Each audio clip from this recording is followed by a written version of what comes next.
जय माँ गायत्री। आज की कहानी है प्रेरणाप्रद दृष्टांत, जीवन का सत्य और सार्थकता। युवराज भद्रबाहु अपने समय के सभी युवकों में सर्वश्रेष्ठ, सुंदर और सुगठित काया का स्वामी था। उसे अपने सुंदर काया, अतुल रूप और यौवन का गर्व भी था।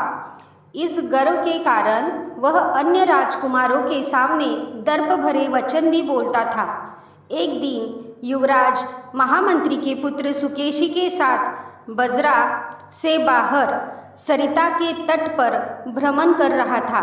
भ्रमण करते हुए युवराज और मंत्री पुत्र नगर से कुछ दूर चले गए। एक स्थान पर जहाँ सरिता के दूसरे तट पर स्मशान था, कुछ लोग शवदाह कर रहे थे। युवराज ने मंत्री पुत्र से पूछा, वहाँ क्या हो रहा है? वहाँ खड़े लोगों का कोई स्नेही जन मर गया है, सुकेशी ने कहा। वे लोग उसके मृत शरीर का दाह संस्कार कर रहे हैं। अवश्य ही वह कोई कुरूप व्यक्ति होगा। भद्रबाहु यहाँ भी दर्प भरी टिप्पणी किए बिना नहीं रह सका। यदि वह सुंदर होता तो कोई क्यों जलाना चाहता, अपने पास नहीं रखता? नहीं, ऐसी बात नहीं। शरीर सुंदर हो या न हो, मर जाने पर सभी शरीर सड़ने गलने लगते हैं, अतः उन शरीरों को जला देना ही पड़ता है, सुकेशी ने कहा। यह बात युवराज ने जाने कि इस मर्म स्थल का स्पर्श कर गई।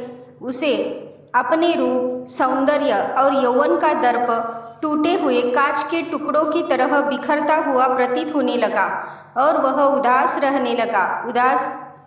उदासी ने उसे इस बुरी तरह आ घेरा कि उसका सुंदर चेहरा मलिन दिखाई पड़ने लगा। राजा ने अनेक प्रकार युवराज की उदासी और मलिनता का कारण जानना तथा उसे दूर करना चाहा, पर कोई परिणाम नहीं निकला। युवराज को इस प्रकार चिंतित और उदास देखकर मंत्री पुत्र सुकेशी भी व्यथित हुआ। वह भद्रबाहु को हर तरह से बहलाने का प्रयत्न करता, पर युवराज के मुख पर छाई रहने वाली मलिनता मिटती ही नहीं थी। राजगुरु कालाचार्य को एक विधि सूझी और वे भद्रबाहु को अपने गुरु महाचार्य के पास ले गए। सिद्ध योगी महाचार्य ने अपनी अंतर्दृष्टि से भद्रबाहु की मनोव्यथा, खिन्नता का कारण जान लिया और कहा, भद्र, तुम इस शरीर के अंतिम परिणाम की चिंता करते हो।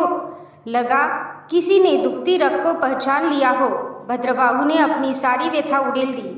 महाचार्य ने कहा, अच्छा बताओ, आज तुम भवन के स्वामी हो, उस भवन में निवास करते हो। कल को वह भवन रहने योग्य नहीं रह जाता तो उस भवन को छोड़कर अन्य भवन में जाओगे अथवा नहीं? सो तो जाना ही पड़ेगा महात्मन, भद्रबाहु ने कहा। कालाचार्य बोले, इसके बाद वह भवन गिर जाता है या उसमें आग लग जाती है तो इससे तुम्हारा क्या बिगड़ा? कुछ नहीं गुरुदेव, यही नियम शरीर के लिए भी लागू होता है। इसमें निवास करने वाली आत्मा के लिए जब तक रहने योग्य है तभी तक यह सुंदर है। जरा जीर्ण हो जाने पर आत्मा द्वारा इसका त्याग और इसका नाश स्वाभाविक ही है। शरीर नहीं, सुंदर तो यह आत्म तत्व है जिसके कारण इसकी प्रतिष्ठा है। इसीलिए आत्मा के लक्ष्य, उसके हित व विकास के लिए शरीर को एक उपकरण मात्र समझो, इसके लिए चिंतित मत हो।